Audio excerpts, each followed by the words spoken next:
$50. That's what the auctioneer got for Lot 19 at the Shelbyville livestock auction on a Saturday morning in November. $50. The price of a decent pair of boots. The price of a tank of diesel in a dually pickup. The price that a room full of cattlemen in central Indiana assigned to a 3-year-old Angus bull that weighed 810 pounds. 810. A mature Angus bull should weigh between 14 and 1800. Lot 19 was roughly half the animal he was supposed to be. Standing in the ring, he looked like someone had taken a normal bull and shrunk him in the wash. Same proportions, same bone, same breed character in the face, just small. Like a photograph printed at 60%. The auctioneer tried. Opening bid, 500. Silence. 300. Silence. 100. A cough from the back row that might have been a laugh. 50. One hand went up. The hand belonged to a woman named Nora Callahan, 29 years old. She was sitting in the last row wearing a Carhartt jacket that was 2 sizes too big because it had been her grandmother's, and Nora hadn't bought her own yet, because buying a new jacket would have meant spending $50 she needed for, apparently, a bull. The room noticed. 140 cattlemen in a sale barn on a November Saturday, and every one of them registered the same 3 facts simultaneously. The buyer was a woman, the buyer was young, and the buyer had just paid $50 for the smallest bull any of them had ever seen walk through a ring.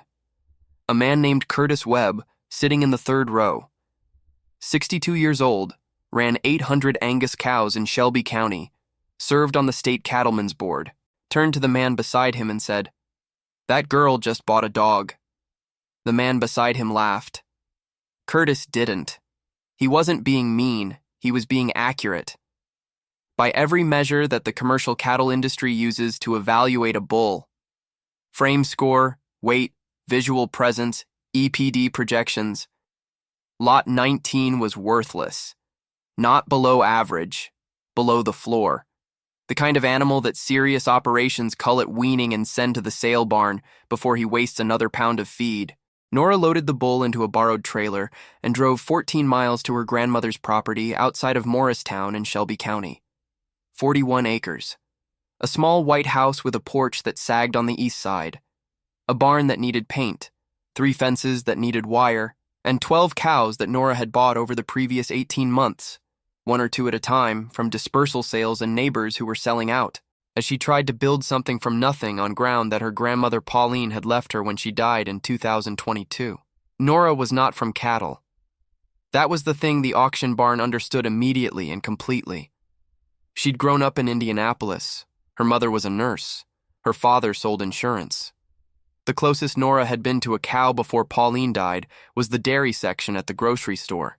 She had a degree in graphic design from IUPUI that she'd used for exactly 3 years at an advertising agency downtown before Pauline's death, and the inheritance of 41 acres changed the direction of everything.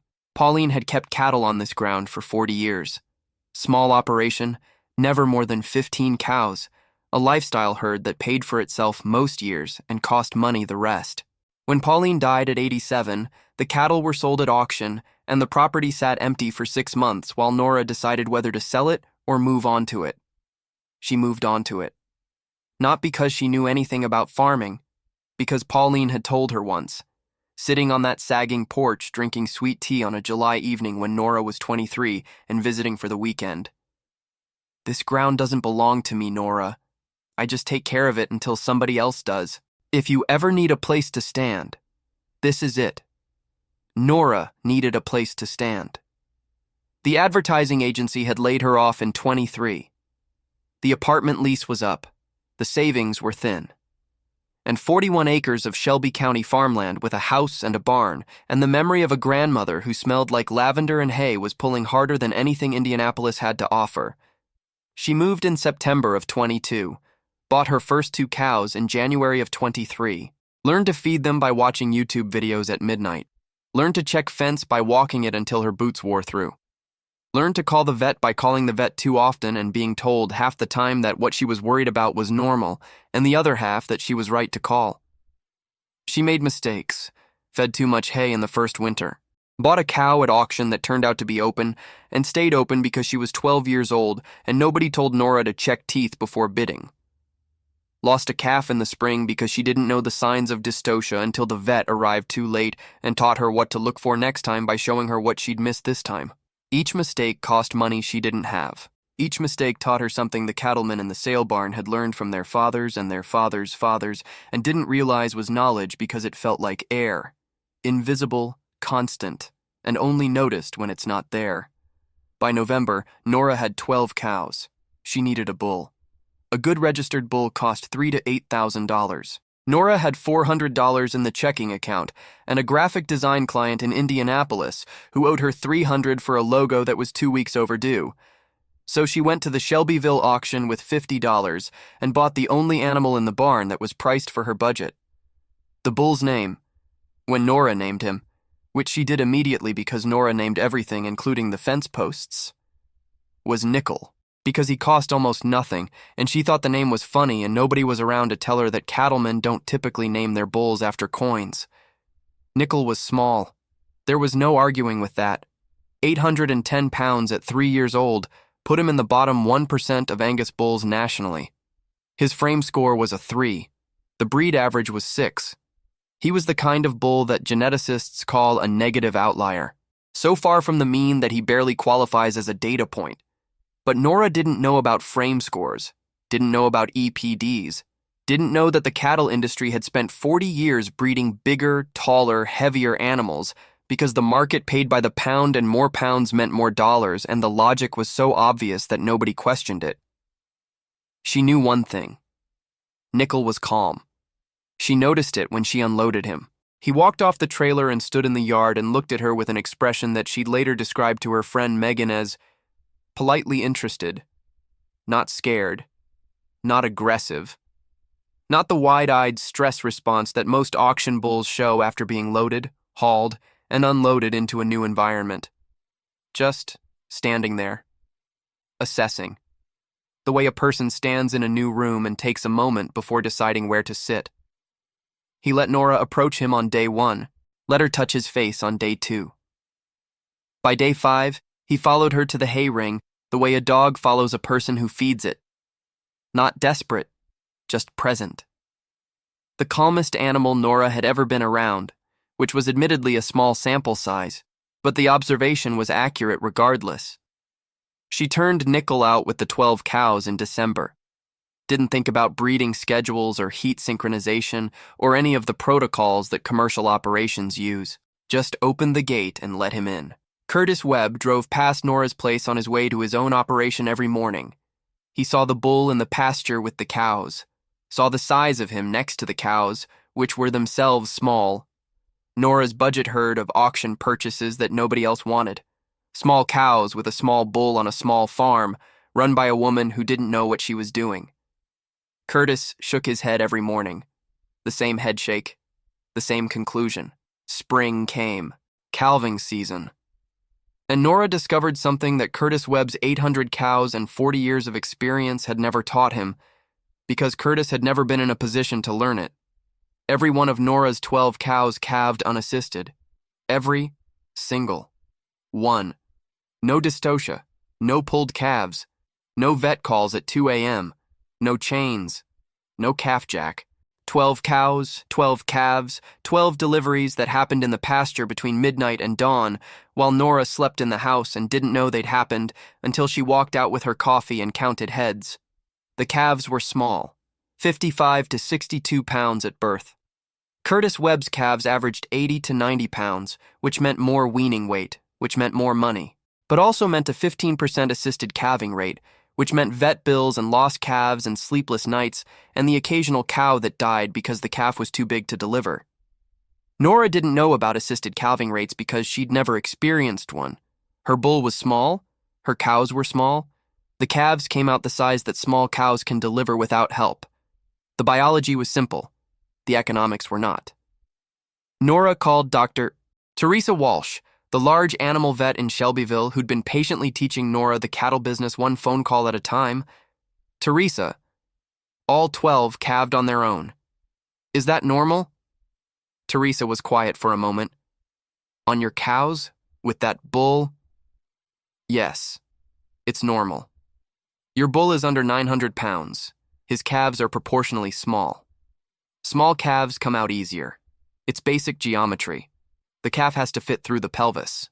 A 55-pound calf fits through a small cow's pelvis. An 85-pound calf from a big bull doesn't. That's where dystocia comes from. She paused. Nora, do you know what the average assisted calving rate is in Shelby County? No. 14%. That means 14 out of every 100 cows need help delivering. Some of those calves die. Some of those cows die. The vet bills on a big operation can run $20,000 to $30,000 a year in calving assistance alone. Your rate is 0. 0. Nora looked at Nickel standing in the pasture. 810 pounds of Angus that Curtis Webb called a dog. The calves grew, slowly, because their genetics weren't built for explosive growth, but they grew on Nora's pasture without supplemental feed. No creep feeding, no grain. Just grass and their mother's milk and the moderate metabolism of animals that were genetically programmed to be efficient rather than enormous. At weaning in October, Nora's calves averaged 485 pounds, small by county standards. Curtis Webb's calves averaged 620. The price per pound at the Shelbyville sale was roughly the same for both.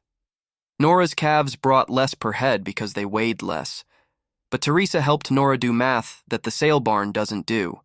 Cost per calf produced, not price per pound sold, the number that matters.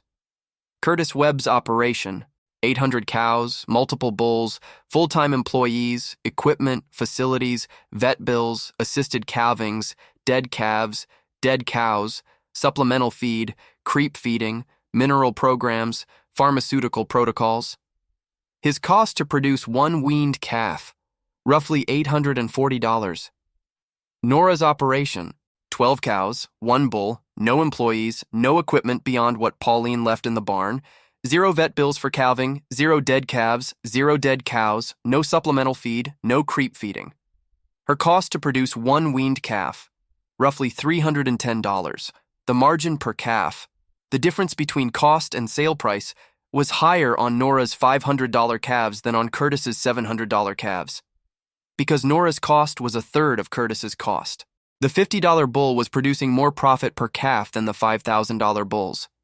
Not because Nickel was a better bull, because Nickel was a cheaper bull on a cheaper operation with cheaper cows that didn't need help doing the one thing cattle are supposed to do without human intervention: have calves. Teresa presented the comparison at the Shelby County Cattlemen's meeting that January. Not as an attack on big operations, as a question. We've spent 40 years breeding bigger cattle because the market pays by the pound. But we never subtracted the cost of making those pounds. Bigger bulls mean bigger calves. Bigger calves mean more dystocia. More dystocia means more vet bills, more dead calves, more dead cows, and more sleepless nights. When you subtract all of that from the sale price, the margin per calf on a small efficient operation can exceed the margin on a large, input-heavy one. She put up Nora's numbers next to the county average: 0% assisted calving versus 14%, $310 cost per calf versus $840, higher margin per head on calves that weighed 135 pounds less at the sale. The room was quiet. Curtis Webb was in the second row, the man who'd called Nickel a dog. He looked at the numbers for a long time. After the meeting, he found Nora in the parking lot. She was loading a folding chair into her truck. The same truck, the same chair, the same Carhartt jacket. Curtis stood in front of her for a moment. The moment that happens when a man who's been doing something for 40 years confronts numbers that suggest a 29-year-old woman who's been doing it for 2 years might have accidentally found something he missed. "That bull of yours," Curtis said. His voice was different than it had been at the auction. Quieter. "Nickel." Curtis almost smiled. "Nickel. What's his calving ease score?" Nora looked at him. "I don't know what that means." Curtis nodded. The nod of a man who's realizing that sometimes not knowing what something means is exactly how you discover what it's worth. You don't need to know what it means. Your cows already told you the answer. 0% is the answer. and I've been spending $30,000 a year trying to get mine below 14. He looked at the truck. The borrowed trailer, the too big jacket. I underestimated you. And I underestimated that bull. Nora didn't say anything heroic, didn't give a speech. She was 29 and had been raising cattle for 2 years and didn't have the vocabulary for the moment. She just said, "Thank you, Mr. Webb, that means a lot." Curtis walked to his truck, stopped, turned back. "Your grandmother, Pauline, she ran small cattle her whole life. Everybody in this county told her to get bigger cows and bigger bulls. She never did. I asked her once why not. You know what she said?" Nora shook her head. She said, "I'd rather have 12 easy ones than 100 hard ones." I thought she was being stubborn. Turns out she was being smart. 40 years ahead of the rest of us. Nora drove home, pulled into the driveway, the sagging porch, the barn that needed paint, the pasture where Nickel was standing with 12 cows and 12 calves that had arrived without assistance in a county where 14% of calves need help being born. She sat in the truck for a while, didn't go inside. She was thinking about Pauline, about the porch, about the sweet tea, about the sentence that brought her here. This ground doesn't belong to me. I just take care of it until somebody else does. Nora was the somebody else. And Nickel, the $50 bull that a room full of cattlemen called a dog, was the bull that Pauline would have picked if Pauline had been sitting in that auction barn. Because Pauline understood something that took the industry 40 years to start questioning. Bigger isn't better. Bigger is just, bigger. And the cost of bigger is hidden in every vet call at 2 a.m., every dead calf pulled too late, every cow that didn't survive delivering something too large for her body. Nickel doesn't know any of this. He's 4 now, still 800 pounds and change, still the smallest bull in Shelby County, still looks like someone printed a normal bull at 60%. But his calves arrive without help. His cows stay alive. And his owner, the woman who bought him for $50 because that's all she had, is running the most profitable per-head operation in the county, on 41 acres, with 12 cows, and a bull that nobody wanted, except the one person in the barn who didn't know enough to be told he was wrong. Sometimes that's all it takes. Not expertise, not money, not 40 years of experience. Just the willingness to buy the cheapest animal in the room and let him prove what cheap is actually worth.